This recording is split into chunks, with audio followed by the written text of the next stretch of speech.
And greetings, everyone. Okay, so it is Cybersecurity Awareness Month, and this occurs every October. And every October, there is a focus.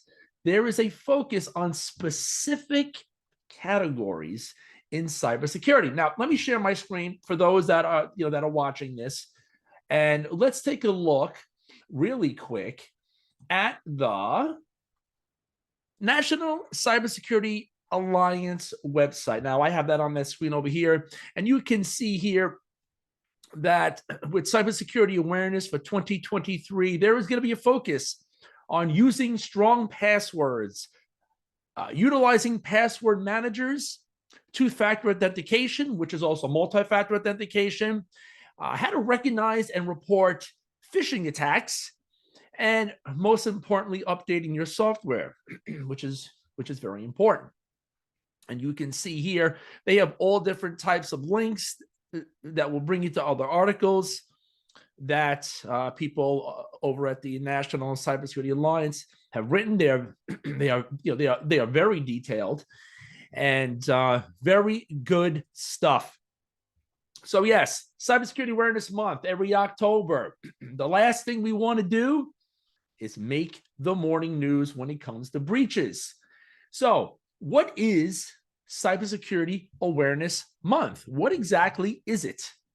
Well, it's a global initiative that is dedicated to raising cybersecurity awareness about threats, promoting online safety practices, avoiding resources to protect against cyber threats. So yes, they provide a lot of great resources. And this is an annual event. And there's a lot of collaboration involved between governments, organizations, individuals, myself. And the whole point here is we are to strengthen the digital defenses of our interconnected society. That's important. I'm going to have to grab a cough drop now. I'm going to be doing things a little bit differently now. I'm going to be doing more real world, real time. Hey, this is how it is. I have a bad cough. I cannot shake it. So I'm going to have a cough drop. Okay. So what are the goals of Cybersecurity Awareness Month? Because, they promote this every year, but it should be every day. And in my eyes, it's every single day. Raising awareness is the first thing. And it's very important to constantly raise awareness and get people in the know, okay? Because people need to know what the risks are out there and what the consequences that will happen when a cyber attack will occur. So raising awareness is very important when it comes to cybersecurity. Now, best practice, there are plenty of NIST documentations out there. Documents rather, that really school you on best practice when it comes to cybersecurity and other types of information technology topics. But this month in particular, this stresses on individuals and organizations really to start to follow best practices for online safety. That's very important. And what does this include? Well, using those strong, complex, unique passwords, regularly updating software, and being cautious about phishing emails and suspicious links. If you take a look at my website, yourcybersecurity.com, I have created a separate page for Cybersecurity Awareness Month, and I have videos up there of me explaining some of these concepts and stuff like that. So when you have an opportunity, visit yourcybersecurity.com, yourcybersecurity.com. Another thing about Cybersecurity Awareness Month, educating the public. So look, we all know cybersecurity is a very complex field, and not everyone gets it. I mean, think about it. People that go to school to become accountants, and they're in the accounting department. Is cybersecurity their world? No, just like accounting is not my world. So every day, cybersecurity should be embedded in every department. Every employee of a company is now part of the IT department. Very, very important when it comes to education. And this month provides a great opportunity to educate the public about these cyber threats that are out there. Ransomware attacks, identity theft, romance attacks. If you take a look at my site, I got a video up there of someone that has a senior citizen that was subjected to a romance attack. This coming month in October, I will be raising, for the second time, I will be raising the cybersecurity awareness for senior citizens at the Senior Center in Apex, North Carolina. And I have invited Jennifer. Jennifer is the victim from that romance attack. And if you take a look at my site, you'll see the video. She is going to speak to the class when I discuss social engineering. So that is great stuff, that she is now going to be promoting cybersecurity awareness at the age of 76 based on her negative experience and stuff like that. So I'm really looking forward to that. Another thing about the month of October, and every day, you really want to engage your community. And, cybersecurity, it is a collective responsibility. And, this really gets the community engaged by bringing together experts, organizations, and individuals really to start sharing their knowledge base, sharing their resources out there. Okay. And, and that's very important. A lot of folks think, well, it's never going to happen to me. Well, I hate to break it to you. It is going to happen to you, because you're going to accidentally click on something, do something stupid online. And before you know it, malware is downloaded, backdoors are open, and information is now being stolen, encrypted, and it's game over for you. We don't want that. Okay. Next. What about emphasizing cyber hygiene? And I like this phrase, because we need, just as we prioritize personal hygiene, to stay healthy, practicing good cyber hygiene. This is very important when it comes to staying safe online. And what does this include? Regular software updates, strong authentication methods. Do you have multi-factor authentication enabled on all of your accounts that offer it? Financial, social media. Do you? What about data protection? Where are you putting your data? Is all of your critical data located on your phone? I hope not. Okay. I really, really hope not. So we're going to learn different things.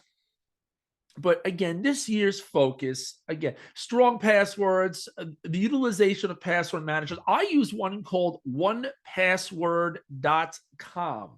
I do. I use one called onepassword.com. I don't even realize I am still sharing my screen for those that are watching. And onepassword.com is a great password manager. Now, I'm going to share my screen again. I opened up a new tab, and let's take a look here. Let me just get over to onepassword.com, and you will see it is a fantastic password manager. Here it is. And this is the one that I have been using for a long time. And I know it was ranked number one, was it last year, when it came to all of these password managers. So onepassword.com is really, really good. I do highly recommend it. It keeps me organized. It is cross-platform. I have the desktop app. I got it on my phone. I can access it through onepassword.com. So I have access to all my stuff, and it really does generate a lot of organization for me. Keeps the passwords secure. Every account has a unique, very long password. I don't even know any of my passwords. The only password I know is a password to my vault, and that's all that you should know. Okay, so I wanted to show you that multi-factor authentication, MFA, right? You could just take a look here. Okay, really quick. I am still sharing my screen, and you can see here. I think I'm sharing my screen. Let me just take a peek here, because sometimes I don't know what I'm doing. You can take a look here. Multi-factor authentication. I love going into images in a DuckDuckGo, and again, how are you logging into your sites, and do you have the additional layer of protection? In other words, another layer to prove who you are. stuff like that. Very important there. Recognizing and again, phishing attacks and all stuff like that. But so that's the focus this year. I don't want to ramble on and on here. All right, let's talk about passwords. And this podcast may be a little longer just because I'm going to do a little bit more of a dive into some of this stuff. And hey, if from what I have like 3 listeners out there. For the 3 listeners, any comments anywhere would be fantastic. And you can always reach me, Russ M at yourcybersecurity.com, and I will respond to you. Okay, passwords. Let's talk about some passwords now. So, taking a look at the strong passwords. What are strong passwords, right? And you take a look here. Well, this is something. If you take a look at my screen, you do not want password 1 2 3 4 5 6 or the password. Those are lousy passwords. You do not want that, but you want strong passwords. And this is very important when it comes to security, and they're designed to be difficult for attackers to guess or to crack through various methods, such as brute force attacks, which people aren't doing much these days. At least I don't think they are. It takes too much time, too much effort. Dictionary attacks, what they're doing is that they're using social engineering attacks to fool you, so you just give up your password of 1 2 3 4 5 6. So what do we want? We want length. Okay, 12 to 16 characters long. So what you see on the screen here is not 12 to 16 characters long. This is pathetic. Okay, you want something stronger than that. We can take a look here. Top okay, I'm sure they have this something here. Here we go. Here's our new password. So again, 12 to 16 characters long, and that's really what you want. You take a look at the screen here. And this is by pass warning. I just grabbed pictures just to give you an example. You want them complex, uppercase letters, lowercase letters, numbers, special characters. You can see the password here has all of that. And that's what you want. That's why you want to use a password manager.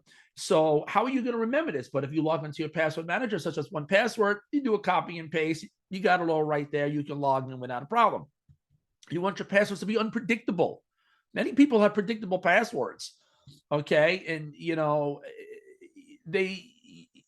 want anything to be guessed, such as common words, phrases, patterns. You don't want any of that. Avoid using easily accessible personal information like birthdays or names, your license plate, and, stuff like that. You don't want that. You want every account to have a unique password. And you've heard this stuff so many times. So why aren't we doing it? Here's the problem: uniqueness. Well, it's hard to have all these accounts and have different passwords, and I have to remember everything, blah, blah, blah, blah, blah. Okay. Password manager. You want every account to be unique, because if your social media accounts, bank accounts, and whatever else, okay, have the same password, the cyber attacker is going to steal your stuff and try everything. And if you have the same password for everything, and let me tell you, I'm just as guilty. I did this many, many years ago until I finally turned over to a password manager, and I changed all my passwords. Everything's unique. If they're going to compromise something, compromise one thing. But my passwords are unbelievably strong and long. No one's getting anything. So you want them unique. Okay. So that's very important. And now let's talk about password managers. And I showed you 1Password, and there are others there. If you take a look, again, this is just 1Password.com. This is, very good stuff. I love it. I highly recommend it. But you go over here and you take a look. Where is it here on the National Cybersecurity Alliance website? You can see here password managers, and they do list a bunch of them here. A good handful: Keeper, Bitwarden, 1Password, NordPass, Dashlane, LastPass. But what are some of the benefits of these password managers? And, let's take a look at Keeper here. We'll just bring that up real quick. Okay, they generate passwords for you, right? Password generation. And these applications are designed to generate strong, complex, and unique passwords for each one of your accounts, right? And of course, that will reduce the risk of password-related security breaches. All right, secure storage. All of these password vaults, I guess you can say, password managers. I lost my train of thought there for a second. they all have encrypted databases. They all have secure storage, at least the ones that are listed on the National Cybersecurity Alliance. Very important. They're encrypted databases, so all that should be good. Autofill is another feature, which is cool because you can log in. You can, click on the link. You can see here in this example from 1Password, you click on the link, and if you set it up properly, the application will autofill the username and password for you. So that's a cool feature. I don't particularly use that, but it's there for some convenience, right? Cross-platform access. Again, I told you you can access this stuff from basically anywhere, which is great. These applications also do password auditing, and this will analyze the strength and security of your existing passwords. And if you have some weak passwords, it will suggest, or it should suggest ways to increase the complexity of your passwords. Very important there. And of course, secure sharing. You can share information with other users, other people out there, without revealing the actual password. So you can do secure sharing. Do I recommend that? No. So, come up with some other different way. And I know that the 1Password, just because I have the experience with it for a long time, it does let me know what sites have multi-factor authentication. Is it 100% accurate? No. But at least it'll remind me, hey, this account that I just entered in, it offers MFA, so let's go ahead and you should go set that up on that account. But definitely check all that stuff out. Now, what happens? And this happened to LastPass in 2022. But what happens when your password manager is subjected to a breach? That's messed up. Well, back in 2022, this happened a few times to LastPass. And, according to the National Cybersecurity Alliance, what we can do is the first thing that you're going to do, and you should already have done this, is make sure your vault password, the 1Password that allows you to unlock this vault, is very long. Mine is, I can't even tell you how many characters it is, but my password vault is very long, all right? And they're recommending 14 characters or more. Make it complex. And of course, if your password manager offers MFA, do me a favor, enable that, okay? So as long as your stuff is tight and secure, you should be good to go. So again, check that out. Password managers, I love them. I do highly recommend them. And go ahead, download one. Yes, and there will most likely be a yearly fee for synchronization across all your platforms. If you just want the one free version and just have it on your phone, well, that's it. But if you go to your desktop and you have long, complex passwords, it might be a problem for you to start entering in, long passwords like that. All right, now, multi-factor authentication. All right, MFA. Proving who you are more than once. Traditionally, we have a username and password boring. That is boring, that is unsecure. Okay, we need to mix it up a little bit. So we have what's called two-factor authentication, multi-factor authentication, two-step verification, however you want to put it. And this is a security mechanism used to enhance the authentication process. And it's going to add an extra layer of protection to online accounts and systems. Okay, so there are three categories here: something you know, something you have, something you are. You want to mix it up a little bit. Username and password is something you know. But how can we add another layer and put in something you are? So you can enter in a username and password, fine. And then you'll have to do something you are, which is biometrics, maybe a fingerprint scan or a facial recognition, right? You can do that. You can also do something you know and something you have. Now I do that just when I log on to some of my accounts, put a username, password, and then I have to go to my phone, my smartphone, and go into my Microsoft Authenticator and enter in the 6-digit token, something you have. So that's multi-factor authentications. And why is this important? Well, say all of a sudden you're getting prompts to provide additional information to log into an account, but you didn't log into the account. Oh, something's going on here. Now somebody's trying to break into your account. Right? So go ahead, change that password, notify the company, whatever you got to do to stop this behavior. All right, multi-factor authentication, enable on all your social media and financial accounts. Do it now, do it today. Okay. So now, but you can also now be careful. You can suffer from multi-factor authentication fatigue. Ooh, now what is that? If you get too many alerts, you're going to start to approve and not even look at things. Approve. Oh, look at that. Look at my phone. Oh, there it is again. Approve, approve, approve, approve, approve. And then before you know it, you've approved multi-factor authentication. And what happened? You just let the bad guy in. Be careful. Any alert that comes through your phone, review it, please. Avoid multi-factor authentication fatigue. Don't get lazy. And you got to remain safe out there. All right, that's important. Now, phishing attacks all over the place, and it's a form of social engineering. It's cheap. It's easy to do. As long as you build that trust between you and your victim, game over for them. And that's what happened to that woman Jennifer, who is on my website. She is a victim of a romance attack, and that's exactly what happened. Trust was built and money was handed over. Check it out on my site. Okay, but phishing attacks, you want to be careful of that. Those are designed to manipulate you. Those are designed to build trust. Okay, and they want you to click on a link, download a file, stuff like that. Okay, they want you to reveal confidential information so the bad person can log in and steal things and change passwords and lock you out of your own accounts and move money, encrypt files, and whatever they're doing. But email phishing, okay, attackers send convincing emails that appear to be from reputable sources, right? And they kind of contain links to fake websites, and they are designed to steal information.